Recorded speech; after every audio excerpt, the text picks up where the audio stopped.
এটা ছিল অক্ষয় তৃতীয়ার ভিডিও। তো অক্ষয় তৃতীয়ার দিন আমাদের বাড়িতে একটা অনেক আগে থেকে একটা নিয়ম চলে এসছে, পূর্বপুরুষ থেকে করে এসছে, সেটা হচ্ছে কাসুন্দি বানানো। এটা অক্ষয় তৃতীয়ার দিনই হয়, আর হয় না, বছরে একটা বার আমাদের বাড়িতে এটা বানানো হয়। এটা সব বাড়িতে থাকে না এই রীতিটা, যে যে বাড়িতে থাকে সেই বাড়িতেই হয়। তো আমাদের বাড়িতে আছে। তো এইটা পুরো একদম ছোটো থেকে দেখে সেই রীতিটা।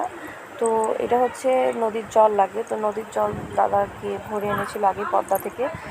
আর হচ্ছে এখানে সরিষা, সকালবেলা উপোস থেকে মা আর বড় মা পুকুরে গিয়ে স্নান করে সরিষা ধুয়ে নিয়ে আসে।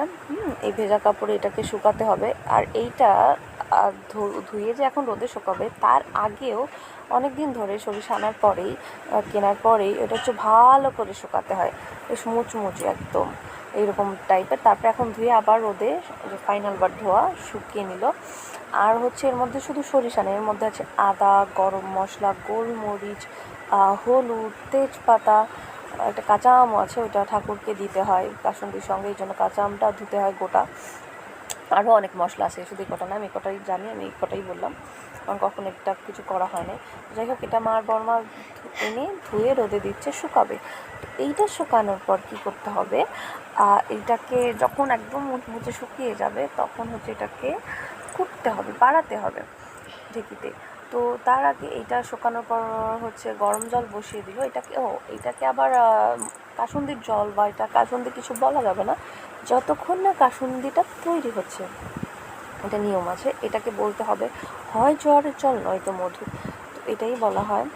তো এটা এইদিকে বড় মা বসিয়ে দিয়েছে, কারণ এটা ফুটবে, অনেক ফুটে যখন অর্ধেক হয়ে যাবে তখন এর মধ্যে মিক্স করা হবে, তাই এটা অনেক ভালো করে ফুটতে হবে। তো ততক্ষণে এইখানে ঢেঁকিতে এটা কুটতে হবে, এই সরিষা কাসুন্দির যেটা, এটা কুটতে হবে, কুটে তারপরে রেডি করতে হবে। তো ততক্ষণে এটা ফুটে যাবে। তো সেটাই করা হলো, বড় মা সেটাই করলো, জল বসালো। আর এই দিকে হচ্ছে সরিষা মা বড় মা এসে এটা ধুয়ে শুকাতে দিল, পূজা করলো। পূজা সেরে, যেহেতু উপোস থেকে এটা করতে হয়, এটা কিন্তু সম্পূর্ণ না খেয়ে উপোস থেকে করতে হয়।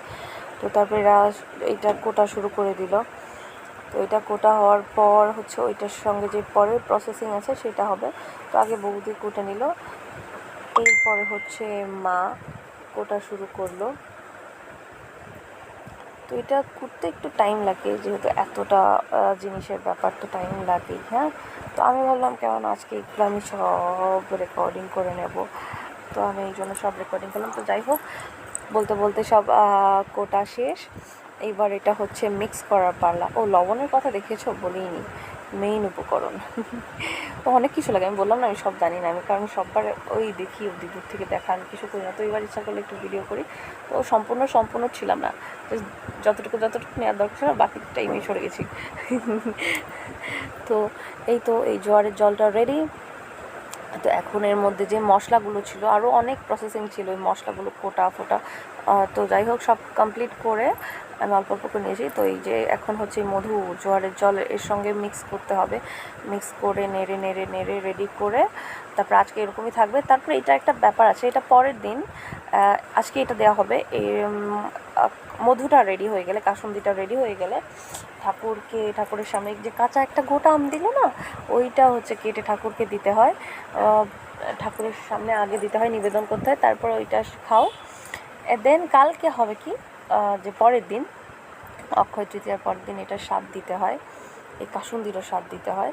স্বাদ দেওয়া মানে এটার মধ্যে কিছু মশলা থাকে, সেই গোটা মশলাগুলো বেটে এটার মধ্যে মিক্স করা হয়, তারপরে প্রপারলি রেডি। এরপরে রোদে দিতে হয়, বেশ রোদে দিতে হয়, রোদে দিয়ে তারপর এটা খাওয়া যায়। যাই হোক, এই যে হচ্ছে স্বাদ দেওয়ার জন্য যেগুলো বাটাবুটি ছিল বাটছে বর্মা। আরেকটা জিনিস, অক্ষয় তৃতীয়ার দিন যাই করা হয় সেগুলো অক্ষয় হয়ে থাকে, সেটা তুমি পাপ করো বা পুণ্য করো, তাই অক্ষয় তৃতীয়ার দিন খুব সাবধানে থাকা উচিত। পাপ করলেও সেটা অক্ষয় হয়ে থাকবে, কখনোই ক্ষয় হবে না, আর পুণ্য করলে তো কোনো কথাই নেই, সেটাও অক্ষয় হয়ে থাকবে। আর এই দিন যত পারো মানুষকে দান ধ্যান সবসময় করাই ভালো। তবে হ্যাঁ, মানুষের এই দিন অক্ষয় তৃতীয়া যেহেতু একটা বিশেষ তিথি, তো এই দিনে মানুষের সাহায্য করলে, পরোপকার করলে সেটা বেশি ভগবান বেশি পুণ্য দেয়, এই জন্য এটিকে বলে অক্ষয় তৃতীয়া।